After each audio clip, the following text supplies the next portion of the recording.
महिला आरक्षण बिल को लेकर कांग्रेस और भाजपा में ठनी हुई है। कांग्रेस ने आज पूरे देश में अपनी महिला नेताओं को, महिला प्रवक्ताओं को उतारा। महिला आरक्षण को लेकर केंद्र सरकार पर निशाना साधा और कहा कि 9 साल बाद कोई बिल लागू होगा, कोई कानून लागू होगा, ऐसा इतिहास में पहले कभी नहीं हुआ। कुल मिलाकर कांग्रेस इस मामले में श्रेय लेना चाहती है कि महिला आरक्षण बिल को लेकर भाजपा बिल्कुल भी गंभीर नहीं है। और राहुल गांधी भी जब जयपुर आए तो उन्होंने भी कुछ इसी तरह का भाषण दिया महिला आरक्षण को लेकर। लेकिन आज नरेंद्र मोदी राजस्थान के दौरे पे थे, राजधानी जयपुर में थे, और प्रधानमंत्री ने ना सिर्फ राहुल गांधी को जवाब दिया बल्कि पूरी कांग्रेस को करारा जवाब दिया महिला आरक्षण को लेकर। नरेंद्र मोदी ने जनता से पूछा कि महिलाओं को आरक्षण किसने दिया, तो जनता की आवाज आई कि आपने। लेकिन नरेंद्र मोदी ने कहा कि आपका यह जवाब बिल्कुल गलत है।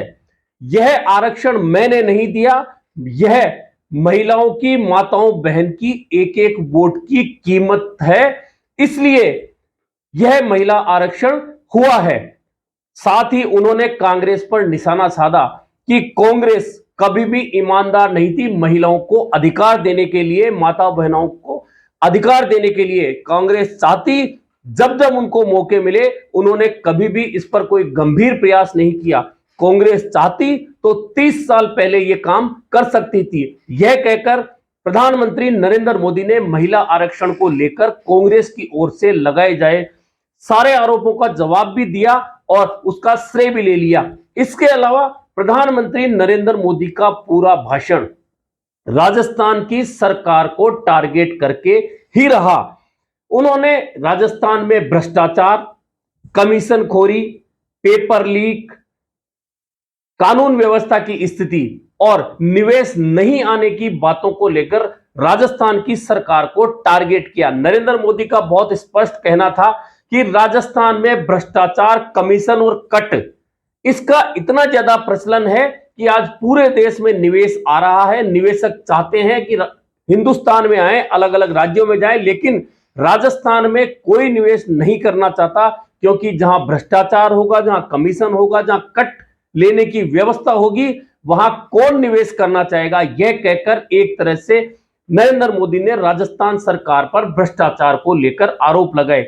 वहीं पेपर लीक की घटनाओं को लेकर भी नरेंद्र मोदी ने राजस्थान सरकार को टारगेट किया और उन्होंने कहा कि जब जब यहां पेपर लीक होता है तो राजस्थान का नाम शर्मसार होता है, लेकिन जब भाजपा की सरकार यहां आएगी, जो आने वाली है, तो निश्चित मानिए कि पेपर लीक माफिया पर इतना कड़ा कानून लाएंगे, इतनी कड़ी कार्रवाई करेंगे कि दोबारा कभी पेपर लीक नहीं होगा।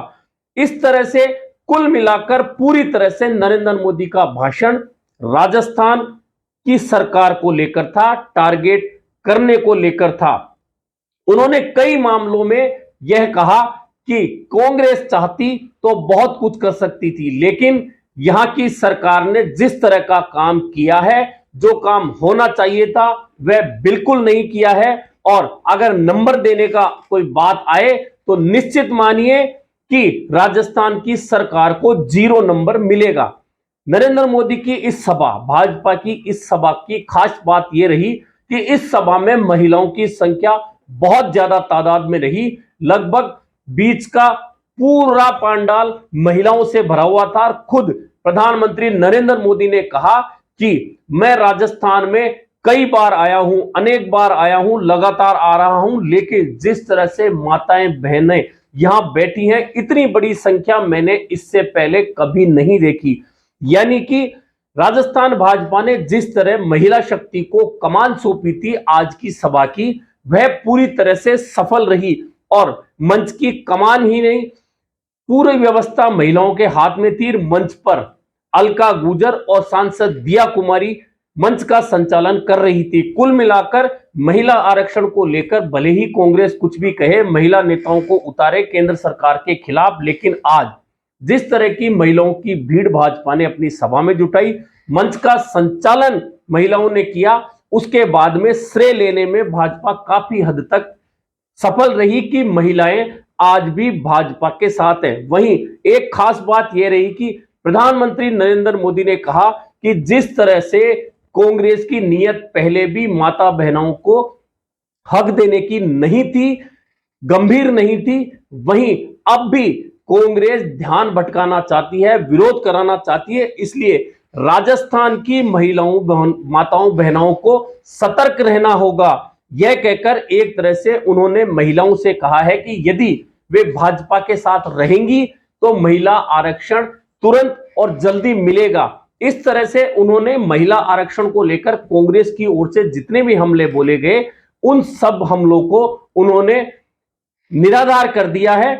वहीं अगर भाजपा की राजनीति की बात करें आज की सभा को लेकर तो सबकी नजरें इस बात पर थी कि क्या पूर्व मुख्यमंत्री वसुंधरा राजे को लेकर किस तरह के हालात रहते हैं, वसुंधरा राजे कहां बैठती हैं, कहां आती है। लेकिन यह सुबह जब अखबारों में विज्ञापन आया तभी बहुत स्पष्ट हो गया था, जब पूर्व मुख्यमंत्री वसुंधरा राजे उन तमाम विज्ञापनों में छाई थी जो राजस्थान भाजपा की ओर से जारी किए गए थे। उसमें प्रधानमंत्री नरेंद्र मोदी की फोटो थी क्योंकि वे आने वाले थे, वहीं नेता प्रतिपक्ष राजेंद्र राठौड़ की फोटो थी, वहीं प्रदेश अध्यक्ष सीपी जोशी की फोटो थी और साथ में सेंटर में वसुंधरा राजे की फोटो लगी थी। यानी कि वसुंधरा राजे को इस तरह से तवज्जो देने में कहीं भी भाजपा पीछे नहीं हट रही। और इससे भी महत्वपूर्ण बात यह है कि वसुंधरा राजे और गजेंद्र सिंह शेखावत को राजस्थान भाजपा में एक दूसरे का घूर विरोधी कहा जाता है। आपको याद होगा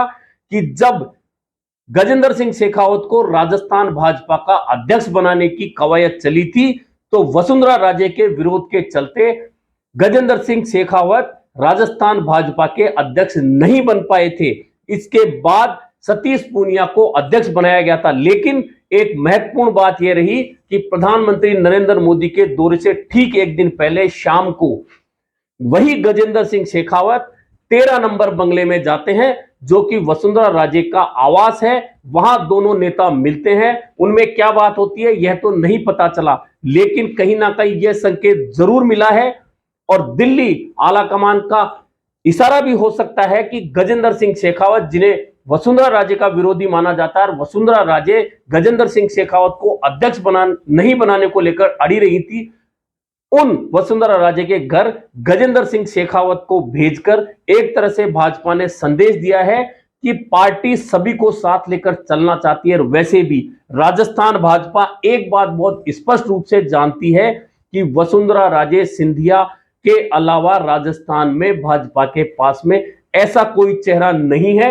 जो भीड़ को आकर्षित कर सके, भीड़ को खींच सके। और आपको याद होगा कि वसुंधरा को जब साइड लाइन रखा था उस समय उनके समर्थक पूर्व विधायक प्रहलाद गुंजल ने बूंदी में एक सभा की थी। वह सभा इतनी बड़ी थी, वह सिर्फ वसुंधरा राजे के नाम पर की गई थी। इसलिए तय है, भाजपा जानती है कि वसुंधरा राजे को अलग थलग नहीं रखा जा सकता। यही कारण था कि गजेंद्र सिंह शेखावत को वसुंधरा राजे के निवास पर भेजा गया। आज मंच पर भी वसुंधरा राजे को प्रधानमंत्री नरेंद्र मोदी के बिल्कुल बराबर में जगह मिली, जैसी कि हर सभा में उन्हें मिलती रही है। उसके बाद में नेता प्रतिपक्ष को जगह मिली। हालांकि प्रोटोकॉल पूर्व मुख्यमंत्री का ऐसा नहीं होता कि प्रधानमंत्री के नजदीक उन्हें जगह मिले, लेकिन अभी भाजपा की यह मजबूरी है कि वसुंधरा राजे को चुनाव में तवज्जो दिया जाना जरूरी है, क्योंकि यदि वसुंधरा राजे या उनके समर्थक नाराजगी दिखाते हैं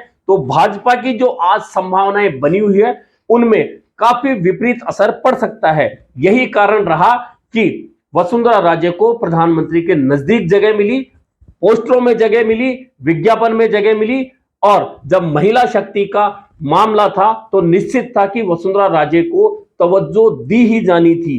कुल मिलाकर आज प्रधानमंत्री नरेंद्र मोदी की यह सभा, बाकी सब बातें तो थी, राजस्थान सरकार को लेकर टारगेट था, लेकिन महिला आरक्षण बिल का श्रेय लेने का टारगेट सबसे ज्यादा भाजपा ने रखा।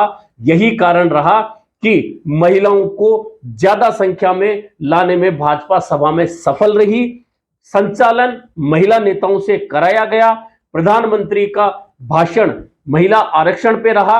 वहीं कांग्रेस का जो कोर वोटर मुस्लिम है प्रधानमंत्री ने यहां उनका भी जिक्र किया और कहा कि 3 तलाक को लेकर मुस्लिम महिलाएं परेशान रहती थी, उन्हें बहुत वर्षों से बहुत परेशानी का सामना करना पड़ता था, लेकिन कांग्रेस ने कभी भी उनके बारे में नहीं सोचा। हम 3 तलाक के खिलाफ कानून लेकर आए और आज मुस्लिम महिलाओं के साथ में जो अत्याचार होता था वह होना बंद हो गया।